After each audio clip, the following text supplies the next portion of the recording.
The first time that blue SUV came tearing down our private hunting trail, my granddad looked up from his old folding chair, squinted through the campfire smoke, and muttered something I'll never forget. Well, there goes the neighborhood. She just declared war and brought a latte to a gunfight. I'm telling you, we hadn't even finished setting up our game cameras when that shiny SUV bounced down our gravel road, dust swirling behind it like a cartoon tornado. One of those little storm clouds that just loves to follow entitled people around. You know what I mean? She slammed on the brakes near our big old oak tree, tires screeching, and climbed out like she was about to serve eviction papers to the entire forest. Her name was Becky Lamont, vice president of some suburban HOA from 2 ridges over. And that day, she looked at our woods, the same land that's been in our family since the days when men still carried pocket watches, and just decided it belonged to her. Granddad, everyone called him Walter, sat there with his dented thermos, the kind that had survived more winters than Becky had logic. I was halfway through tying a camouflage tarp over our deer blind when she stormed over, waving her phone like it was a sheriff's badge. "You can't have permanent structures here," she shouted, with that nasal tone people get when they think money equals authority. "These wooden huts violate community standards." I froze mid-hammer, glanced over at Grandpa, half expecting him to go full bear. He just looked up slow, like he was sizing up a squirrel that wasn't worth the energy. "Ma'am," he said, voice calm as a lake at dawn, "this ain't your community. This is private hunting land." Becky flashed that condescending city smile, the kind folks wear when they think they're about to educate the hicks. "Actually," she said, tapping her screen, "the extended zoning map for our HOA includes the ridge and the usage trails, which means this is under our jurisdiction." Grandpa blinked, rolled the word jurisdiction around like it tasted sour, then chuckled, a low, rough sound. "Lady, this land's been in my family since Theodore Roosevelt thought bears were furniture. You really think a newsletter and a meeting gives you rights out here?" "Oh, I don't think," she smirked. "I know." And then she started snapping pictures of our hunting stands, the tool shed, even my old rusted truck. I leaned in, whispered, "She's serious?" Grandpa just picked up his old hunting knife and started sharpening a bunch of rusted railroad spikes he kept by the fire. Metal scraping metal. That was the only answer I got.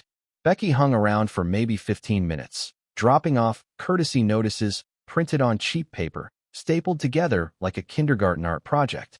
The pages were full of official-sounding words: compliance, violation, aesthetic improvement. But honestly, all I saw was arrogance stapled to nonsense. Grandpa didn't even read him, just tossed the whole stack into the fire. Becky gasped like he'd burned the Constitution. "You can't do that," she shrieked. Grandpa sipped his coffee. "I just did. Next time I might roast a marshmallow over it."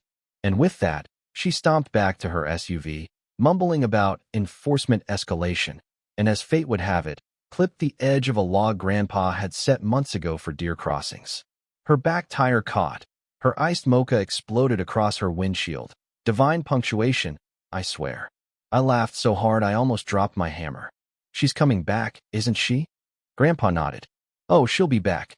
But next time she won't get out so easy." That night, while I grilled venison, Grandpa disappeared into the shed and came back with a wooden crate I hadn't seen in years. He popped it open like a treasure chest, laying out a half-dozen railroad spikes, thick as your thumb and twice as stubborn. "These came from the old track north of here. Stop trains. Reckon they'll stop a Karen, too." I shot him a look. "You're not." He just grinned. "Relax. Just a reminder. When you step on someone else's land, you might step into something sharp."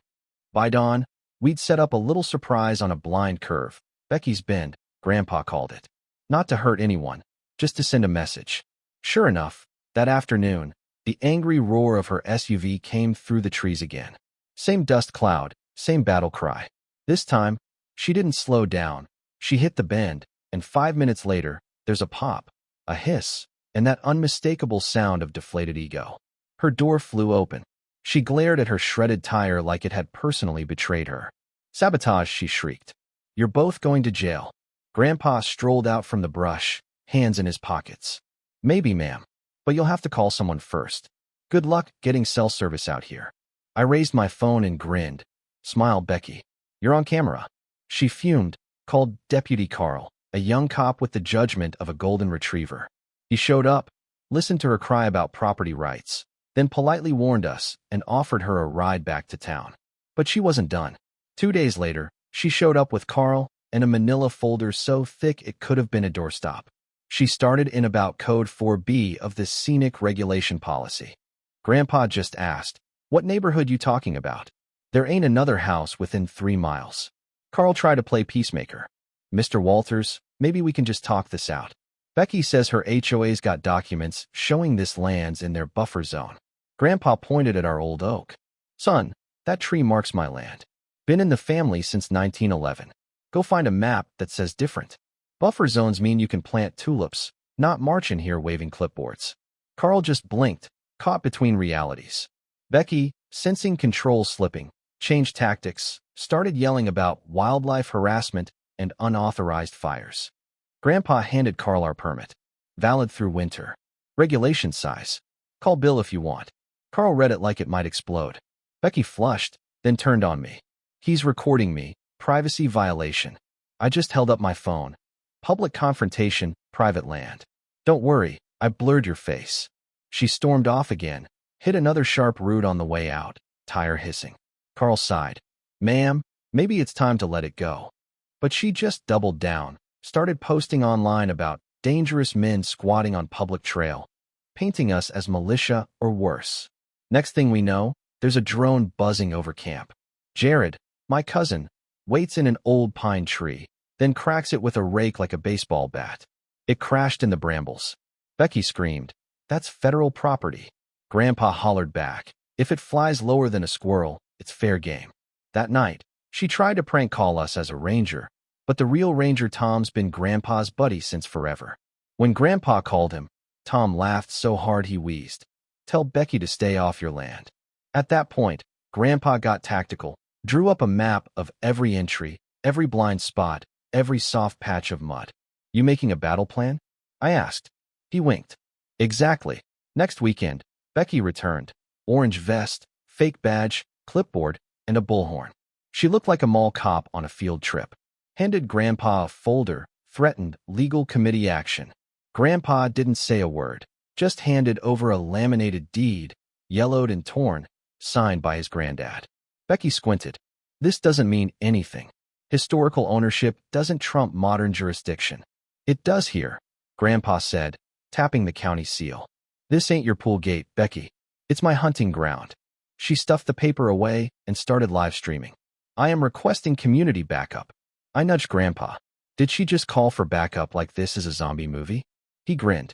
"Time to show her we've got side quests." That afternoon, we finished digging the pit, deep enough to trap a tire, shallow enough not to hurt anyone, covered in leaves and sprayed with skunk scent for good measure. Becky followed our fake markers, dropped the front of her car in the hole, wheels spinning, pride demolished. Jared called down. "You okay? Looks like your Jeep's stuck in its feelings." She had to hike out, mud up to her knees. Tow truck guy laughed himself silly, pulling her out the next morning. But Becky, she just kept going. Next, she put up a vinyl banner at the trailhead.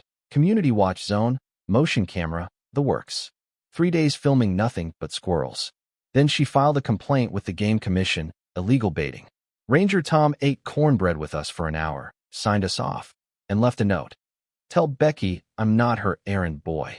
So we decided to fight stupidity with art. Jared built a scarecrow with one of her flyers as a badge, propped up a sign, "Official Trail Marshal. Trespassers will be laughed at." Becky saw it, screamed, posted online about militia intimidation. Bert, Grandpa's fishing buddy, texted, "Malitia? You mean the scarecrow?"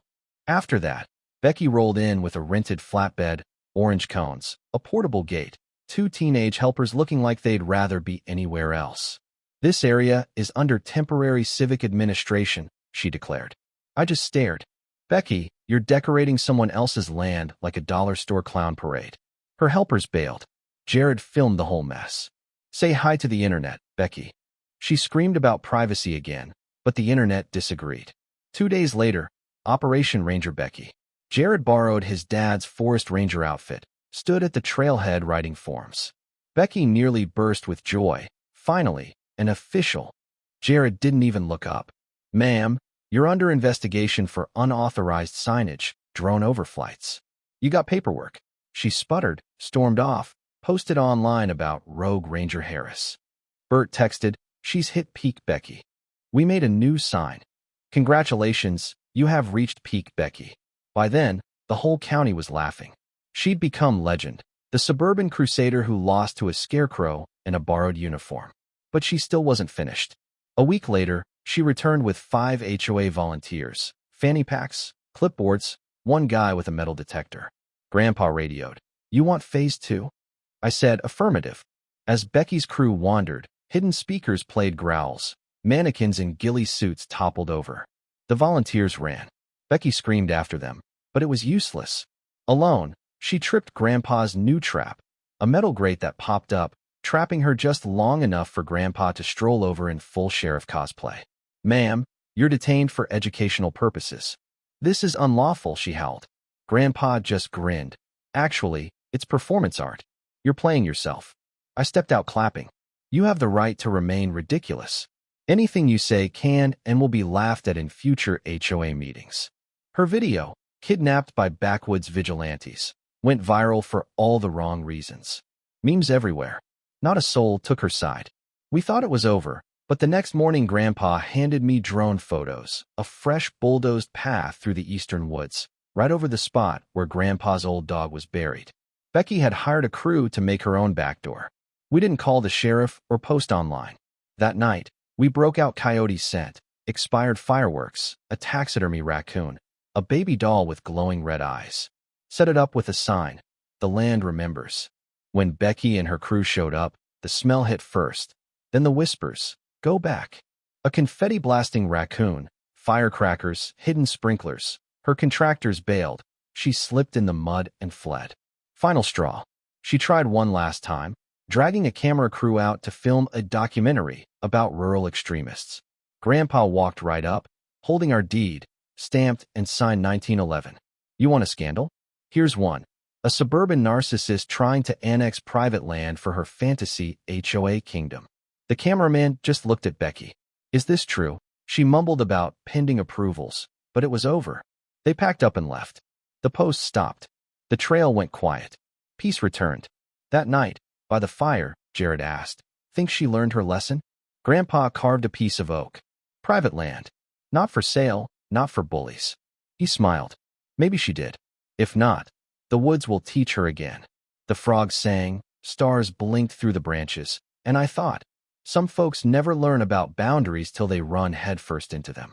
If you've ever had your own Becky, someone who thinks paper rules outrank common sense, you know exactly what I mean. So tell me in the comments, what would you have done? Ignore her? Fight back? Or get creative like Grandpa? Out here, justice doesn't always wear a badge. Sometimes it wears boots and smells faintly of skunk spray.